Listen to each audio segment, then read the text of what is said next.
Hello everyone, welcome to our channel word style family food. कैसे हैं आप सब व्यूअर्स। आज मैं आपके साथ शेयर करने वाली हूँ गोला कबाब की परफेक्ट रेसिपी, जिसको बनाने के लिए सबसे पहले चॉपर में आधा किलो बोनलेस गोश्त शामिल कीजिए।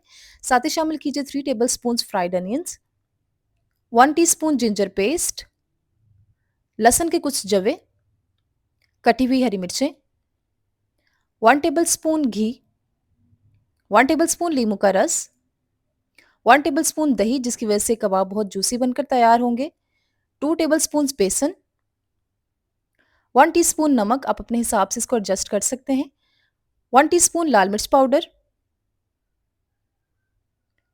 1 टीस्पून दरदर मिर्च, 1 टीस्पून सूखा धनिया पाउडर, 1 टीस्पून जीरा पाउडर, 1 टीस्पून गरम मसाला पाउडर और 1 टीस्पून चाट मसाला, जिसकी वजह से कबाब बहुत चटपटे बनकर तैयार होंगे। चॉपर को चला लीजिए और अच्छी सी कंसिस्टेंसी का पेस्ट बने तक चॉप कर लीजिए। ये देखिए मिक्सचर हमारा बिल्कुल रेडी हो चुका है। मिक्सचर ना ज़्यादा सख्त है ना ही ज़्यादा नर्म, जिसकी वजह से गोला कबाब टूटेंगे नहीं। अब हाथों को अच्छे तरीके से ग्रीस कर लीजिए और थोड़ा सा मिक्सचर लीजिए और हाथों की मदद से प्रेस करके आपने इनकी बॉल्स बना लेनी है। और गोला कबाब की शेप देने के लिए इस तरह से मोल्ड का इस्तेमाल कीजिए। आप चाहे तो वुडन मोल्ड जो मिलते हैं आप उनको भी इस्तेमाल कर सकते हैं, या मेटल के जो मिलते हैं। अच्छे तरीके से हाथों से प्रेस करके गोला कबाब की शेप दे दीजिए।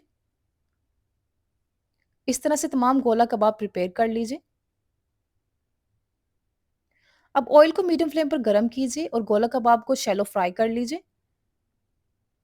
वन बाय वन आपने तमाम गोला कबाब ऐड कर देने हैं।